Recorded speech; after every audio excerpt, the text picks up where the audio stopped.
Hi everybody and welcome back to lesson 19 of the Dead Earth game development series brought to you by the Game Institute. I'm Gary Simmons, and before we carry straight on in this lesson, I just want to draw your attention to a bit of a mistake, putting it mildly, that I made at the end of the last lesson. Now, if you've downloaded the code from the resources section, don't worry, the code was always correct there. But basically, I noticed the mistake that I'd made after I'd uploaded the video, but before I deployed the resources. So all of the scripts in the resources system are sort of up to date and free of this bug. So just to remind you, you'll remember that at the end of the last lesson, we were implementing our AI zombie state class derived from AI state. And you'll remember that this is the class that's going to provide some of the base functionality that all of the child zombie states are going to use, things such as patrol, idle, attack, etc. Now, you'll also remember that we were in the middle of writing our onTrigger event function, which is called by the parent state machine whenever there's an event that needs to be dealt with. And all we've done so far, really, is just implemented the code here that dealt with the case where the collider that raised the event was on the player layer. So, in other words, if the player had entered the zombie's sensor trigger. And you'll remember that in this case we check if the collider is visible, and if it is, then we set this as the new visual threat that the child states that we're going to write later can then assess and see if it wants to make that the new target. Now, this function used the collider is visible function, which we also wrote in the last lesson, and that's where my error crept in, really, because you'll remember that the first half of this function basically tests that the collider that raised the event is within the zombie's field of view, and if it's not, then it returns false. However, the second part of the function performs a raycast to test that the collider that raised the event has line of sight with the zombie. And we do that by performing a raycast, and if any other collider sort of gets in the way of that ray and is closer to the zombie, then that may be blocking the threat. So it could be that it's the player that's entered the sensor trigger, but he's behind a building or whatever. One of the things that we had to test was that if the game object that is blocking line of sight is on the body part layer, and remember, we said later on we're going to create ragdolls from our zombies, and that means that every body part of the zombie is going to have a collider on it. Then we need to make sure that if it's one of the zombie's body parts which is blocking our line of sight, then it's not one of our own body parts. We don't want the zombie ruling out a threat because its own arm in the middle of an animation or whatever is blocking its line of sight. So you'll notice that to do that, I just get the layer of the collider that we're testing, and if it's on the body part layer, then I know it's a body part, and we test that it's not our body part. However, this is where the error is, because obviously the layer property of the game object is the numerical index of the layer in the layers list here. We pull down the layers drop down. And what I did right up in the start function, the awake function, I just did a kind of copy and paste of the line up above, which was using the layer mask class's get mask function, which of course is incorrect. We don't want a mask here, we just want to know what the numerical index of the AI body part layer is. So when we calculate that, instead of using the layer mask class's get mask function, we use the name to layer function, where we pass it the name, just a string, of the layer that we wish to get the numerical index of, and it will return that integer index, which we then store in the body part layer, and our code has now been fixed. Now, the next thing I want to do is I just want to do a slight bit of refactoring, because something dawned on me at the end of the last lesson after I'd posted the video. So I just want to jiggle things around a little bit and make things work slightly differently. If we go down to the collider's visible function, you are reminded that one of the things we did at the top of the function is we had to cast our state machine variable, which remember is a member of the base class, and although it points to our zombie state machine, it's only of type AI state machine, not of type AI zombie state machine. And this code in particular, and of course many of the other functions that we're going to write in derived classes, are going to want access to the properties of the zombie state machine, not just the state machine. So what we have to do is first of all check that our state machine is actually of the correct type, that it is of type AI zombie state machine. And if it was, then what we did is we cast it and stored it in a local variable of its actual derived type. Now, it dawned on me that we're going to have to do this a lot, because pretty much all of the child states that we're going to derive from this class are all going to want access to the extended properties of the AI zombie state machine. So what I'm going to do is I'm going to sort of trap this at the kind of the startup process. So if we go back to our AI state class from which AI zombie state is derived, you'll remember that we had this set state machine function, and this function is called by the state machine for each of its child states in its startup function. So basically it fetches all of the states that are on its game object and calls this function, passing itself in as the parameter, so that all of our states have a reference to the state machine as its base type, AI state machine. So what I'm going to do is I'm going to make this a virtual function so that we can override it in the derived class, and then in the derived class we can of course call this function to make sure that the base class variable gets set correctly. But we can also do that cast in the derived class's set state machine function, store an additional reference to it in the derived class as its correct type, AI zombie state machine, and then any code that wishes to access the zombie state machine can then just do that by using that class variable. So I'm going to save that off, having made it a virtual function, and then what I'm going to do is I'm going to just copy and paste that a little bit, save myself a bit of typing in the AI zombie state class, and then if I go back to the AI zombie state class underneath the awake function, I'm going to paste that in there like that, make a function out of it, and I'm going to change virtual to override. So we're going to override this function, and the first thing we're going to do then in this function is we're going to do that little safety check which says if this function's been called, then really we only want to store a reference to this state machine if it is of the correct type, AI zombie state machine. So I'm going to say if state machine, which remember is what's been passed to us as type AI state machine, get type equals, then I'm going to check that it is of type AI zombie state machine. Well, then we know that everything is working right, the game object has been configured correctly. So in that particular case, what we'll do is we will call the base class version of the function, passing in the state machine reference that we've been passed. But then what we'll also do is in our new zombie state machine member, we will cast that state machine to its correct type, like so. So of course what we need to do now is we need to create this new class member. So I'm going to go up to the top of the function, I'm going to create a new protected variable of type AI zombie state machine. I'm going to call this zombie state machine as we've just seen, and I'll set it to null by default, and of course that will then be set by the parent state machine. And of course if for whatever reason we've set our objects up wrong and we've added a load of zombie states to a game object that doesn't have a zombie state machine, it just has some other type of state machine, then this will fail and none of those references will be set. So state machine and zombie state machine will be null, and that's easy to check in all functions. Now if we scroll down to the onTrigger event function, you can see that there are lots of places where we're just referencing the base type that's stored in the base class, and there's no problem with that, because wherever we're using that, we're just accessing properties that are available in the base class as well. But I think to be consistent, whenever we're in the AI zombie state class or any of its derived classes, whenever we talk to the state machine, we should probably just talk to it for consistency using its correct type. So I'm going to change all references to state machine to zombie state machine, because I just think it makes it more consistent. And if we come back to this in a few months time and we see sometimes we're accessing it as zombie state machine, sometimes we're accessing it as just state machine, well, I know what my memory's like, and that, my friends, is going to confuse me greatly. And it doesn't take a lot, especially at my age now, to confuse me. Literally just tying my shoelaces can have that effect. Okay, so I changed it here. If you're following along, I changed it here, I changed it here, and I changed it here, and I changed it here.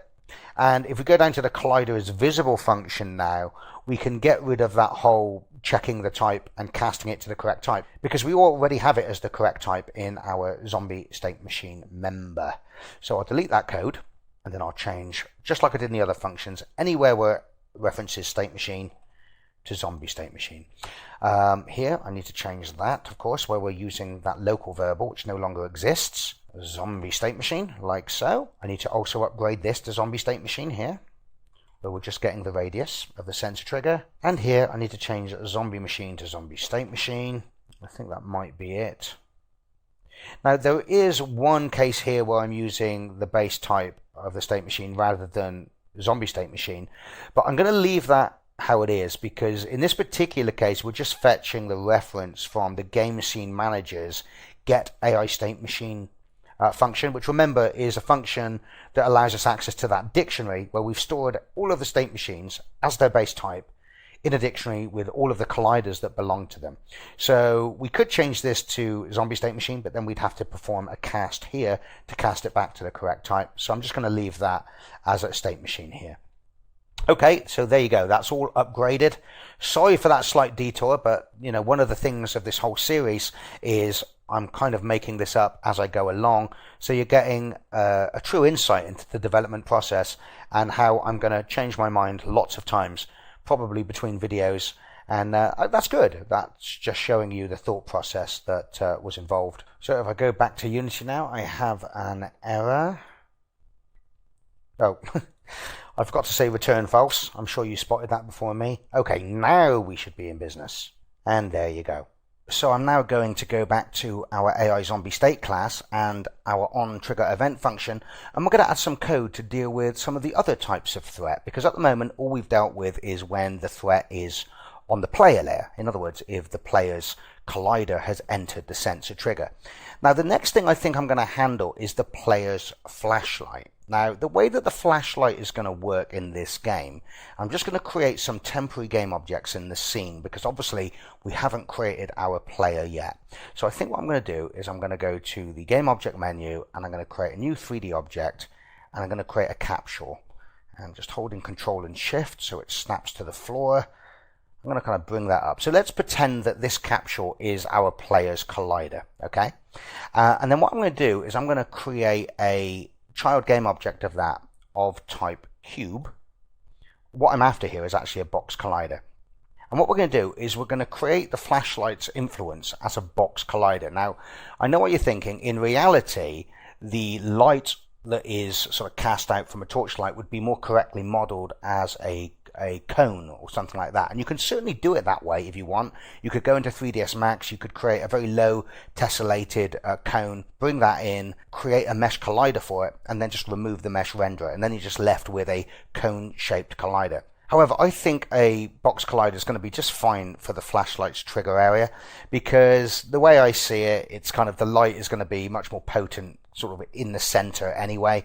So we're just basically saying that if we imagine it was a cone, just the light where it's most intense down the center shaft of where the light is facing is going to really aggravate a zombie. So the idea being is if I just alter the box collider, and if the box collider has some kind of length, let's say like that, and then we'll offset its center position so it's kind of starts at the player's position like that, okay?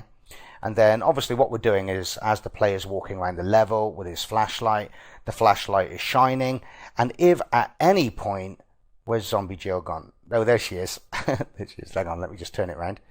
And if at any point Zombie Jill could be like feeding or something like that, and then we walk up, we don't know she's there, she's on the floor feeding, and then we shine our flashlight in her direction, and we're close enough such that Zombie Jill falls within this trigger, well then what we want Zombie Jill to do is react to it. Now the reason why I mention this is because at the moment we've talked very much about threat assessment being done solely based on the sensor trigger. And the sensor trigger, if we open up Zombie Jill's, such a mouthful to say, I'm just going to call it Zombie Jill from that one. So if we open up Zombie Jill's hierarchy, we can see that under the AI entity game object, we have her sensor trigger, which we're now very familiar with, and we know that that is on the AI trigger layer. And we know that things like visual and audio threats are the only things that are sensitive to this layer. We also know that on the sensor object itself, we have this AI sensor script, and it's actually this sort of child script that traps the on-trigger enter, on-trigger stay, on-trigger exit event handlers, and then deals with passing that information as a threat onto the on-trigger event function of the parent state machine. And we also know that then the state machine really just passes this down into our AI zombie state, whatever state that may be. So it's very much a push system. Other colliders are pushing these threats into the state machine. It's pretty flexible because it means that in the case of the flashlight, for example, we don't really want to handle threats in the same way or have the flashlight trigger on the same layer. We wouldn't want the zombie to become alert when the player's flashlight trigger intersects the sensor trigger. we want the flashlight trigger to actually be sensitive to Gears Capsule Collider, what we call the AI entity. And we also know that Gears Capsule Collider is on the AI entity layer, this one here. And we also know that any triggers that we wish to raise events when a zombie's body enters it has to be on the AI entity trigger layer, not the AI trigger layer, which is what our sensor trigger is on. So what we're going to do is we're going to put our flashlight trigger on the AI entity trigger layer, and then we're going to have a script on the flashlight itself such that in its on trigger enter function, it's going to be notified obviously when Gears Collider, or the collider of any other zombie, is now intersecting that trigger. And on the flashlight itself, we can then use the game manager's AI state machine database to fetch the state machine, and then we can call that state machine's on trigger event function to push ourselves into the threat assessment queue for analysis.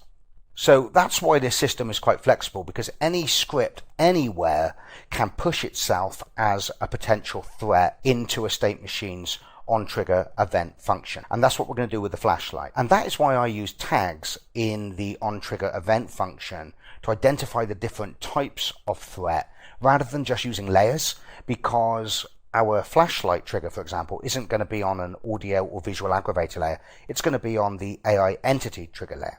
So pretty much any object, for whatever reason, if it wants to, as long as it gets access to the state machine, can push itself into the kind of the threat assessment queue. The reason I've said this is because we're going to write the code that deals with this now in the AI Zombie State class. So I just wanted to show you very briefly how the flashlight is going to be set up. It's just basic trigger interactions. And of course, it goes without saying that we're going to want this trigger to be roughly the right size, such that when we do set up the parameters for the actual flashlight, the actual light source, that it roughly marries up with where we think the light is most intense. So one of the things we need to make sure we do is handle any measurement of distance into this box collider using much the same method that we did with the sensor trigger, because we're going to use the Z size as a means of expressing, if you like, the length of the flashlight's trigger. Now we know that when we change, if I set the Z offset to 0 for the time being of our box collider, we can see that the game object's transform is in the center of the object.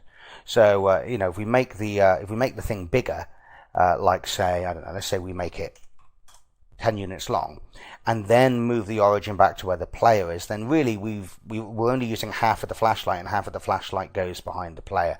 So what we want to do is then just offset it on the Z, so that the origin of the game object, if you like, is at the sort of bottom face of our trigger.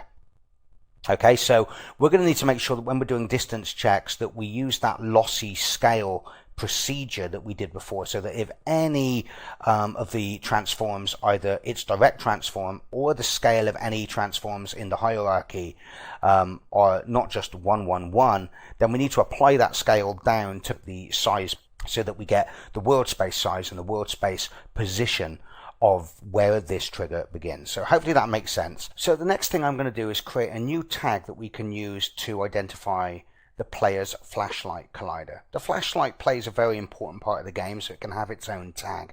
Now, other lights in the level, if we want the zombie to be sensitive to it, such as if the player turns a light on in a room, we could just put that on the visual aggravator layer and just have the zombie react to it when the light goes on if it's within its sensor trigger. But the flashlight is very specifically for, when it's dark, the player's walking around the corridor, goes around a corner, doesn't know a zombie's on the floor feeding, and accidentally shines the torch on it and thinks, oh no, and the zombie gets up and starts trying to figure out what's going on and pursue the player. So we're going to say add tag, click the plus sign, and I'm going to call this flashlight. It's probably one word actually, but don't worry about it. I'll just leave it as 2 words, flashlight, capitalized like so. Now, we're not creating the flashlight or the player controller yet. We're going to be doing that pretty soon though, as soon as we finish the zombie system, or at least got a fair way into it. But I put the tag in there already so that the code doesn't complain that it's a non-existent tag. I'm not sure how Unity handles that. Going back to our AI zombie state, like I said, we've got this conditional for the player. Now we need to do an else clause where we're going to check if it's the second most important type of threat, which is the player's flashlight. The zombie sees player as the highest priority, player flashlight as the second highest priority, then it is visual threats, then audio threats, and then food, which although is a visual threat, is a special type of visual threat, which the zombie only goes to if there isn't anything more threatening to it. So in this else clause, we'll say, much like we did above, we will say if other dot compare tag, and then pass in the name of our flashlight tag, like so. And if the current visual threat that we've stored so far isn't of type player, it's really important, because if we've already stored a visual threat in this update, which is a player, then this will always be a higher priority than this flashlight. So we only step into this code if it's a flashlight threat and we haven't already found a more important threat, i.e. the player. So I'll say doesn't equal AI target type visual player, like so. Then we step into this code here where we can assess the threat. So the first thing we're going to do, because we're going to need to get the properties of the flashlight's box collider. So at the moment, my system only works when the flashlight is a box collider, because this bit of code here is going to do a cast of that collider that's been passed into this function to its correct type, the box collider. So very important point here, you need to alter this code if you intend to model the flashlight as any other collider type. So I'll say box collider, and of course the reason I'm doing this is because I need to access properties of the box collider, the box length and its center offset. So I'll say box collider, and I'll call this flashlight trigger equals, and we're just doing a cast of the collider that was passed into this function, other, to the correct type. So obviously if other isn't a box collider, you're going to get real problems here. So what we'll do is we'll calculate the distance to the transform of the game object that contains the box collider. Remember, our box collider is going to be offset, but we've positioned its transform such that it's at the player's position.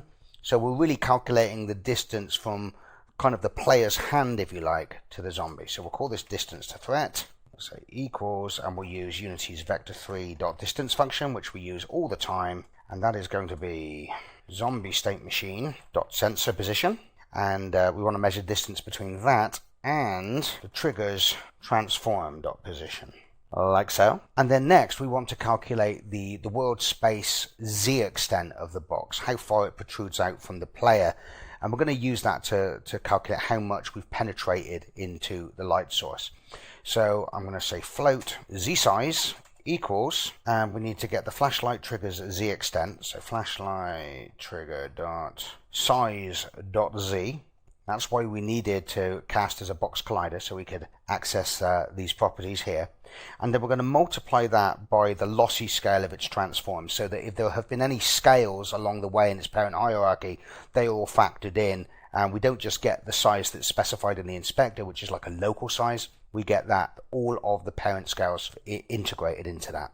So to get that, we get the flashlight trigger's transform, and then fetch its lossy scale property, which is a vector3, and we're only interested in the z here, like so. So now we know the distance between the zombie's sensor position and the actual flashlight that the player is holding, and we also know the size of the trigger in world space, how far it extends out in the direction the flashlight is pointing. So now if I divide distance to threat by z size, I'm going to get a factor which, providing the zombie is inside the collider, is going to be in a 0 to 1 range, and this is kind of like a normalized distance, where 1 is going to be when the zombie is right at the very outer tip of the flashlight collider, and 0 or close to 0 when he's right close to the player and the flashlight would be really intense on him. So I'll call this aggravation factor equals distance to threat over z size, like so. And then what I'm going to do is I'm going to use this aggravation factor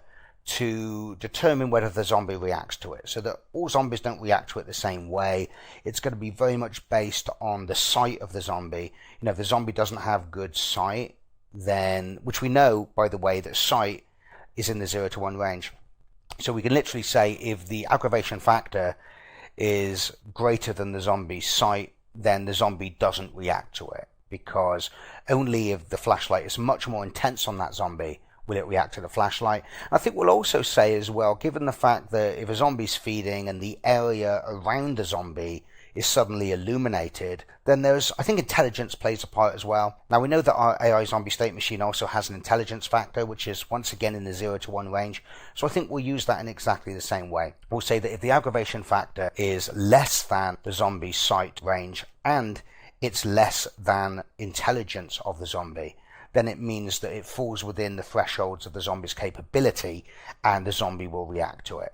But if the aggravation factor is, say, for example, 0.75, but the zombie's eyesight is only 0.5, or if the zombie's intelligence is only 0.5, then we're basically saying that it won't react to this aggravation. So we'll say if aggravation factor is smaller than zombie state machine dot sight, and aggravation factor is smaller than zombie state machine dot intelligence, well then we're going to react to this threat. Actually, I think what I'll do is I'll make that less than or equal to.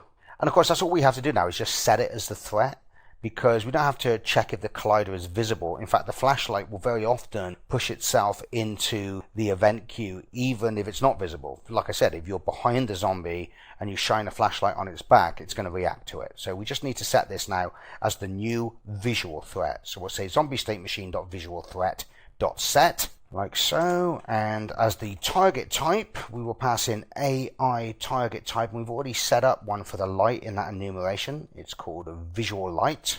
As the collider, of course, we will pass in our flashlight collider that we were passed into this function, and as the position of this threat we will simply just get the transform of that collider and pass in its position, other.transform.position, and we'll also pass in the distance to the threat, like so. Now that, believe it or not, is our flashlight completely handled. So I think I'll just save that off and check I haven't got any errors, because I probably have. Nope, seems a little too good to be true, but yes, I haven't got any errors. So I think the next thing I'm going to do is the code that handles sound emitters, because these are really cool in the game and they allow the player to do all sorts of things strategically. Obviously, if the player is walking over a noisy surface, metal plate, something like that, then it can aggravate the zombie and that can be pretty terrifying.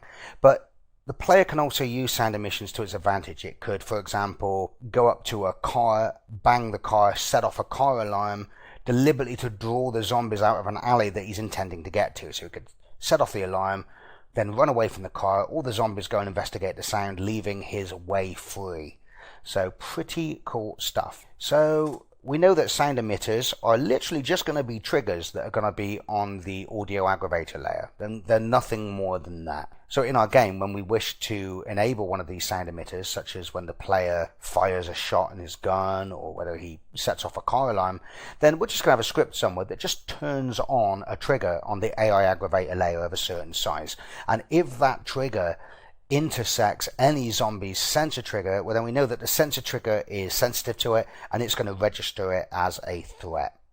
And you're reminded that we've already set up the tag that our sound emitters are going to use. It's called AI sound emitter. And sound emitters are also always assumed to be sphere triggers. Because all we really need for a sound is a radius that describes how far the sound travels. So as long as the sphere trigger and the sensor trigger intersect each other, then there's going to be an event raised. So let's go and add that new conditional clause now where we deal with sound emitters. And of course we're going to, much like we have in the above code cases, we're going to use the other.compare tag, and this time we're going to pass in AI sound emitter. So I'm going to say else if other.compare tag and pass in our string AI sound emitter, which is the tag we created, then we're going to step into this code block where we're going to test that the sound emitter is a viable threat, and if it is the closest sound emitter, then we're going to store that as the most potent audio threat in the parent state machine. So like I said a moment ago, the sound emitters are always assumed to be sphere triggers, and we need that to be the case because we're going to want to fetch the radius of the sound emitter. So once again, just like with the flashlight, very strict rules on what type of triggers are used as sound emitters. So the first thing we'll do is we will take that collider that we've been passed and we will cast it to a sphere collider. You can see I've cached this sphere collider reference in a local variable called sound trigger. Next, if sound trigger is null, if the cast has been unsuccessful, then we just return this is not a viable threat, it's not in the correct format. Next, what we'll do is we will just cache in a local variable the world space position of our sensor. So I'll say agent sensor position equals zombie state machine dot sensor position. Now we need to measure the distance between our agent sensor position and the source of the threat, which is the collider's transform. But we also need to factor in, much like we do with our sensor position property, we need to factor in that lossy scale, because we know that if a sound emitter has a radius, for example, we know that that radius is going to be affected if anything above it in its own hierarchy has a scale assigned to it. So I think what I'm going to do is, because there may be lots of different cases where we need to take a sphere collider in the world and transform it into a world space position and a world space radius, I think I'm going to create a helper function to do this, and I think I'm going to make it a static member of the AI state base class, so that we can just call it by doing AI state.get sphere collider world position or something like that. And of course, the code itself, if I go back to my AI state machine class, the code itself is going to look very much like this sensor position and this sensor radius property. Almost identical. We're just going to copy it over and make it available so that we can use it to transform any sphere collider into world space when we want to, not just the sensor position of the zombie. So like I said, I'm going to put this, I think, in the AI state class, and this is going to be a static function, okay? So it's going to be a method of the class, not of any particular instance. So this is going to be a public static function, void return type. What this function needs to return really is the world space position and the world space radius of the sphere. So we need to factor both those things into account. So rather than return a single value from the function, we'll pass in two out parameters that the function will be responsible for filling with the position and radius. So I'm going to call this function convert sphere collider to world space. It's a bit of a long function name, isn't it? But hey, at least we know what it is. So as the first parameter, we need to pass in the sphere collider that we actually want to convert. And then we're going to pass two output parameters. So they're going to be, the first one's going to be a vector3, which is going to be the position that will contain the world space position of the sphere collider when the function returns. And as another out parameter, we're going to pass in a float, which is going to contain the radius on function return. Now we've seen before that we're going to get errors if for whatever reason we return without these values set. So let's just set some default values for those, just in case we've been passed an invalid collider. So I'll say pos equals vector3.0 and radius equals 0, like so. And then of course, if the collider is null, then we will return. Not a lot we can do, and we've at least properly fleshed out those two out parameters. So if we get to this next section of the code, then we know we've got a valid sphere collider and it's time to convert it into world space, taking its parent hierarchy scales into account. So the first thing we'll do, and we'll store in pos, is we'll store the actual position of the transform of the sphere collider. So this is the world position of its transform, but remember, this might not be the world position of the actual sphere collider because it may have had its center offset from its transform. So we will say pos equals collider.transform.position. Now we're going to do what we did in the sensor position property of the state machine, where we're going to add on to this position the center offset multiplied by the lossy scale, and we do this on a per component basis. So first of all, we will add on to position.x the collider's center.x component multiplied by the lossy scale of the collider's transform. That's its x component also, because we're doing this on a per component basis. So we need to do this same thing now for the y. So pos.y plus equals the collider's center point dot y component multiplied by the y component of this transform's lossy scale. And then of course we do exactly the same for the z component. And now what we correctly have is the position of this sphere collider in world space. So now we need to do the same for the radius. We need to calculate the radius. Now remember, with our sensor trigger, which is here, in fact I'm probably going to copy this code over because it's going to give me a head start. All we have to do is we have to find out which is the most dominant component of the lossy scale. and use that to scale the local radius by. You remember a few lessons ago we examined what happens to a collider when we scale up its transform non-uniformly, and we saw that the radius is adopted from the most dominant or the most aggressive scaling factor in its transform. So I'm going to copy that over and I'm going to paste that underneath. We're going to get a load of errors to begin with. So we just want to change sensor trigger to the actual collider that we're testing. So we'll change col there, col there, col there, just changing the sensor trigger to the actual collider that we're testing against.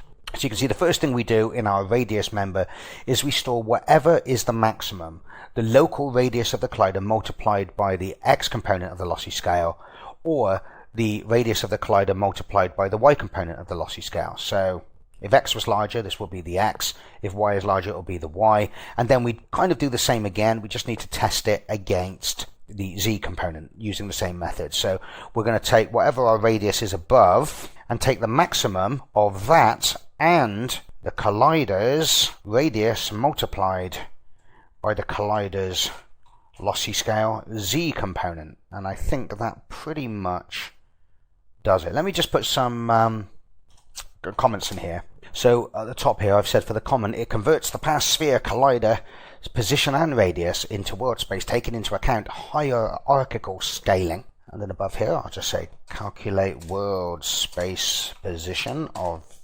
sphere center, and then here calculate world space radius of sphere, like so. Let me just save that off and check I haven't got any errors. Okay, all's good. So we've got this nice little utility function now, which is a static member of our AI state class that any function can use anywhere in our script if we want to convert a sphere collider to world space.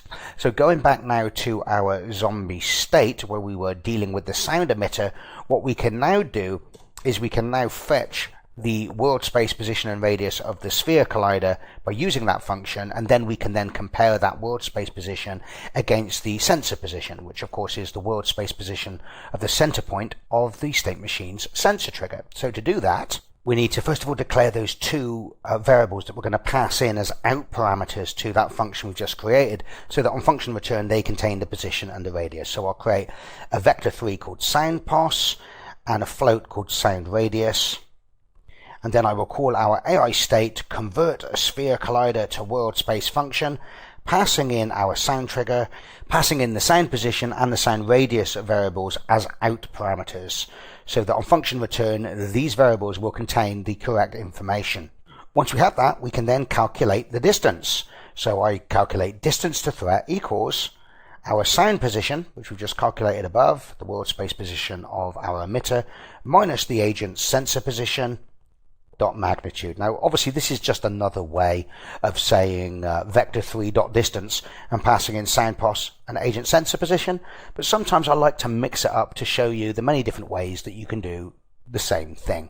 So this is just the same as saying distance vector3 dot distance soundPos comma agent sensor position. So now what we want to do, much like we did up above with the aggravation factor, is we want to calculate a sound factor by dividing this distance by the radius of the sound emitter. So the way to think about this is, although this event has been raised by the sound emitter trigger overlapping the sensor trigger, we know that sensor trigger is pretty big, doesn't necessarily mean that the zombie can hear this sound.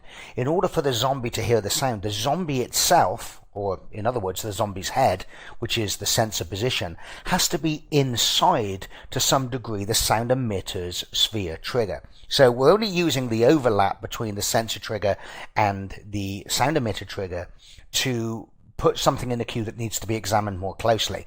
But now we've got here and we have the distance to the threat, we need to see if that distance is actually smaller than the radius of the sound emitter. So the first thing we're going to do is we're going to create a kind of distance factor, much like we did up above with the aggravation factor, by dividing the distance to threat by the sound emitter's radius. So whenever the zombie is within inside the sphere trigger, there's going to be a distance factor of between 0 and 1. If that factor is ever larger than 1, then we know that the zombie is further away from the sound than the radius of its trigger. This isn't a threat that we have to consider. So I'm going to create a float. I'm going to call it distance factor, and it's simply the distance to the threat divided by the sound radius. And like I said, provided that the zombie is inside the sound emitter's trigger, then this will be a 0 to 1 range. Really, a lower distance factor means that the zombie is closer to the origin of the sound source. It's becoming closer to the center of the sound emitter. So we could at this point just say that if the distance factor is less than or equal to 1, the zombie is inside the sound emitter's range and he or she can hear it and can react to it. However, I also want to factor in the hearing property of the AI zombie state machine. We have that hearing property that is a value between 0 and 1, which describes the capability of the zombie's hearing, where a value of 1 means the zombie has full hearing range, but a value of 0.25 would mean it only had quarter that hearing capability. So what I'm going to do now is I'm going to bias this distance factor just before we do the check to see if it's larger than 1, and if it is, then we bail. And I'm going to kind of essentially push the threat further away from the center point of the sound emitter as the zombie's hearing capability is diminished. So it's better really just to see what this looks like. So I say distance factor, which remember is a 0 to 1 range value describing the penetration of the zombie sensor position into the sound emitter.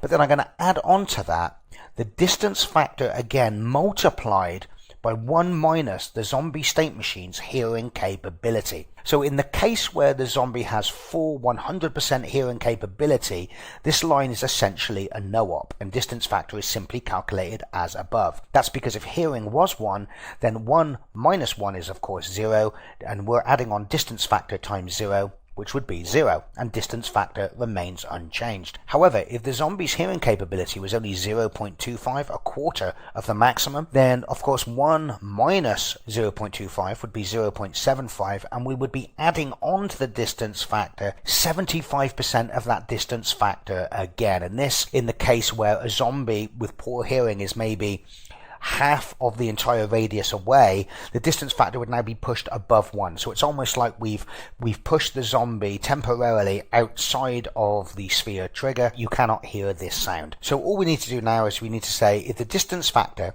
is larger than 1, then this sound is too far away, and we simply return. So if we get to this point, we know that we have a sound the zombie can hear, but we don't know that this is the sound that is of the highest priority, because we may have already, in a previous call to this function in the given update, found another audio threat that is stored in the parent state machine's audio threat member that has a smaller distance. In other words, a sound that is closer to the zombie and therefore is a more urgent threat. So what we'll say is we'll say only store this threat if the distance to the threat is smaller than the distance of anything we might currently have stored in the state machine's audio threat. Actually, I'll change that to zombie state machine just for consistency. But assuming it's true and the distance to the threat that we're currently processing is smaller than any audio threat we may have stored in a previous call to this function during this update, then we call the zombie state machine's audio threat.set function, passing in the type of the threat as AI target type.audio, passing in of course the collider itself, the position of the collider, and the distance to the threat. Now, I suppose really what I should do there is not pass in the position of the transform, but pass in the position of the center point of the sphere collider, which we've already got. It's just sound pos, isn't it? So I think I'll pass that in instead. Just in case, and there's no reason really why it should be, but just in case you've put a sound emitter in the scene that is, for whatever reason, in a more complex hierarchy and is offset from its center position. So there you go. So that is now the sound emitter threat dealt with. So just to recap, if the collider we've been passed is a sound emitter, we cast to a sphere collider. We get the world space position of the zombie's sensor position, its head if you like. We then get the world space position and radius of the sound emitter. We calculate the distance from the agent to the sound source. And then we calculate the distance factor by dividing the distance to threat by the radius, which gives us a 0 to 1 value describing the penetration really of the zombie itself into the sound emitter trigger. And then what we do is we just bias this by saying that if for whatever reason we have set the zombie's hearing range to less than 1, then we use that as a pushing factor to essentially mock up pushing the zombie further away from the sound source. And once we've done that, if the distance factor is larger than 1, we say it can no longer hear it. We're basically saying it's now outside of the emitter's range. If that's not the case though, we say if the distance to the threat is smaller than any audio threat we've currently stored, then this is definitely the new most potent audio threat, and we set that as the audio threat in the parent state machine, calling it set function. So I think the last piece of code that we have to add in here is the code that deals with if the threat, for lack of a better word, is food, which is a dead body which the zombie can feed on, which is the very lowest priority threat. So once again, the way this is going to work is when we have a dead body on the floor, we're just going to determine when it's dead, and we're just going to place a sphere trigger wherever we want the zombie to feed. So it might be on the neck or on the head or on the stomach or on the legs, but once again it's just more trigger interaction. So the actual body has got nothing to do with it. We could just put a sphere trigger in the level, assign it to the visual aggravator layer, and then tag it as being AI food.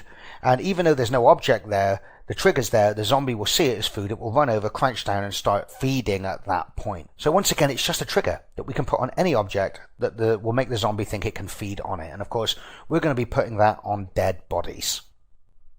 So we will say else if other.compareTag is AI food. Now, there's some other comparisons we have to do here in this conditional, because we don't want to make AI food the current threat if we've already got a threat that's stored that is of a higher priority. So we'll say if the collider that we're testing is AI food, and the current visual target is not AI target type dot visual player, in other words, if it's not the player, and if it's not a light source, in other words, the player's light, which we know is flagged as being an AI target type visual light, and this is where we're going to use a member of the AI zombie state machine, if satisfaction is smaller than 0.9.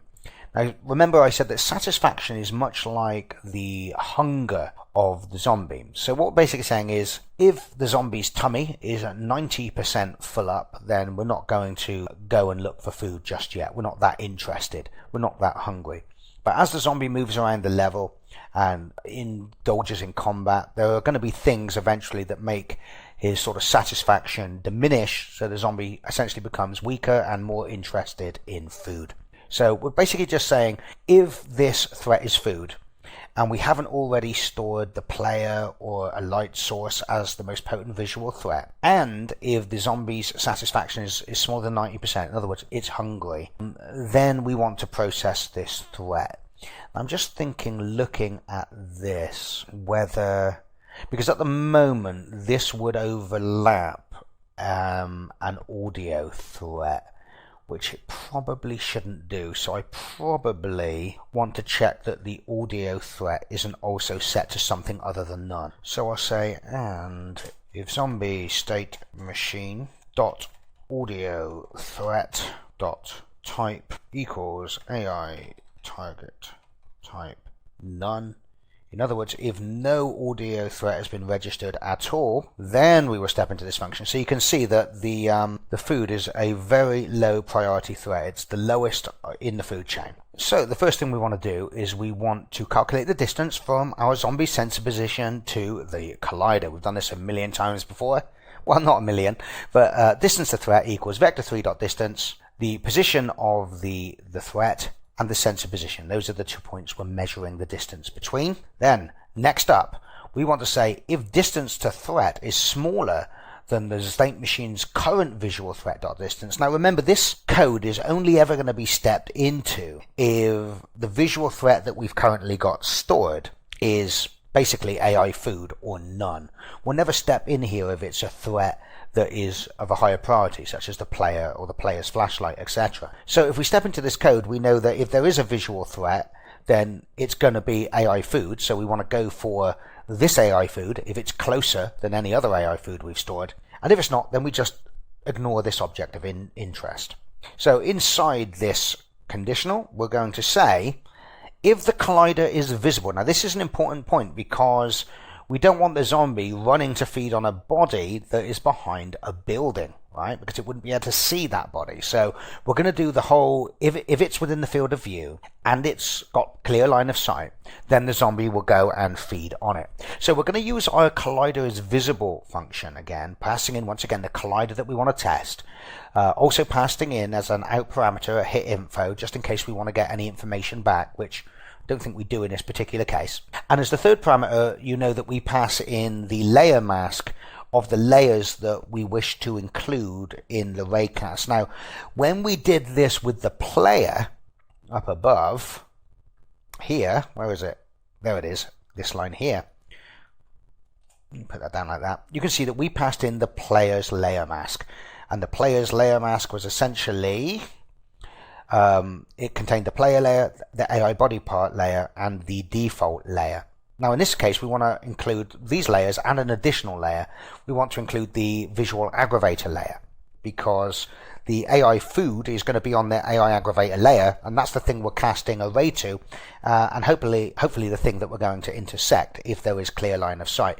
So what we're going to do here is we're going to create another layer mask, and this is just going to be a layer mask that is used when we're establishing line of sight, not with the player, but with any visual threat. So once again, I'll make a protected int. I will call it the visual layer mask, set to -1 by default, and then here I will do a copy and paste, change it to visual layer mask, and we're just going to add another layer in there, which is going to be the visual aggravator layer, like so. And then if we scroll down to our code, I called it the visual raycast mask. I'll just call it the visual layer mask.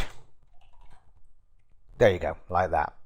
So when we call this function, if the zombie has line of sight, then it basically means that this function is going to cast a ray to the food source, and the collider that the ray is going to intersect is going to be the actual food source. So this function will return true, and we know that all we have to do then is set this as the new visual target for the zombie. So we will say zombie state machine dot visual threat dot set, and this time as the target type we pass in AI target type visual underscore food, which is a special member of that enumeration that we've set aside for identifying targets that are of type food. Once again, we pass in the collider's position, and the distance to the threat. And that's pretty much now our AI zombie state class done, I believe. We've got all of the basic threat assessment code in there, and in the next lesson what we're going to be doing is we're going to be writing now the individual states that are derived from this class, and it's going to be those states such as the idle state, the patrol state, etc., which is going to be responsible for examining the audio and visual threats that have been compiled each update and deciding what to do about that. You know, if we're in the idle state and we get either an audio threat or a visual threat, then it's probably going to transition out of that state into the pursuit state. But if we're in the idle state, there's nothing happening, and the idle max time is reached, then it may just, gently drop out of the idle state into the patrol state and start patrolling a series of waypoints in its assigned waypoint network. Once again, I will put the modified versions of the scripts up in the resources section so that you can download them, have a look at them. And when I come back in the next lesson, like I said, we're going to start creating the actual states that make the zombie do something. And we're probably going to dedicate a lesson to each state. So once again, this has been Gary Simmons for the Game Institute, and I will see you in the next lesson. Bye bye now.